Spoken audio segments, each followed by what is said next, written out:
Hi guys, আমরা চলে এলাম আজকে একটা নিউ ব্লগ নিয়ে। আমরা আজকে করব আমের রেসিপি। চলো, আমরা প্রথমে আমটাকে ধুয়ে নেব।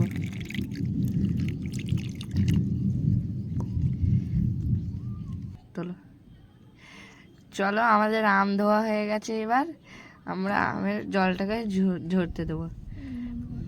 চলো, এবার আমরা আমটাকে ছিলবো।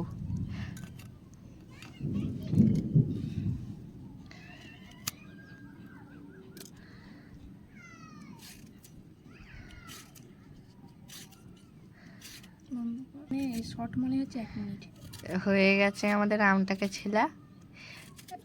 আর একটা আম আছে, ওইটাকে ছিলবো।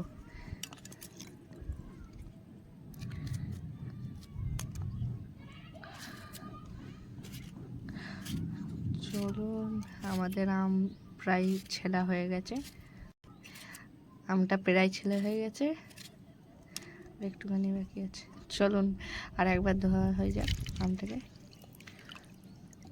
জলটাকে এবার ফেলে দাও।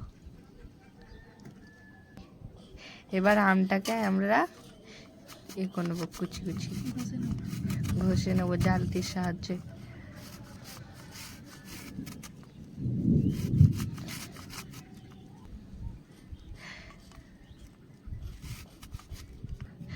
আমাদের একটা আম প্রায় কমপ্লিট হয়ে গেছে। আটিটাকে ফেলে দেবো। এবার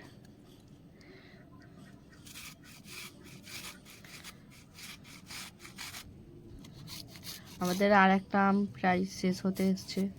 চলুন দেখে নিই আমে আজকে কী কী দেবো। আমরা ততক্ষণ দেখি আমটা ছেলা হোক।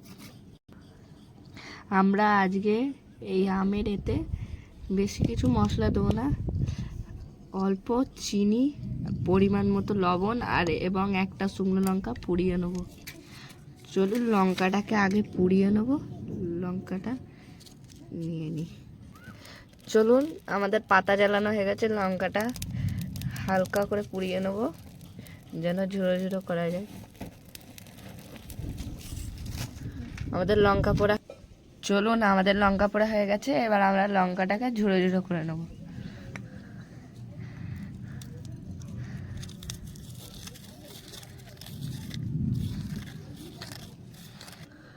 লঙ্কাটা ঝুড়ো ঝুড়ো করা হয়ে গেছে। এবার আমের মধ্যে দিয়ে দেবো।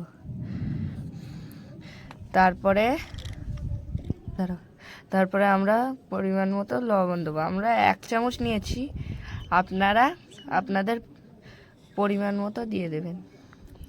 আমরা এবার সামান্য মতো চিনি দিয়ে দেবো।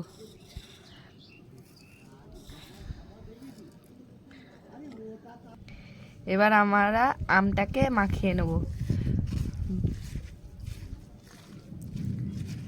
আপনারা চাইলে এইখানে গুঁড়ো লঙ্কাও ব্যবহার করতে পারেন। আমরা শুকনো লঙ্কা দিয়েছি। আমাদের আম মাখা হয়ে গেছে। চলুন টেস্ট করা যাক। চলুন এবার আমি টেস্ট করব।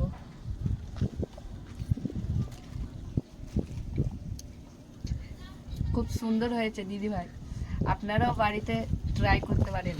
এর পরের ব্লগ নিয়ে আমরা আসছি। বাই।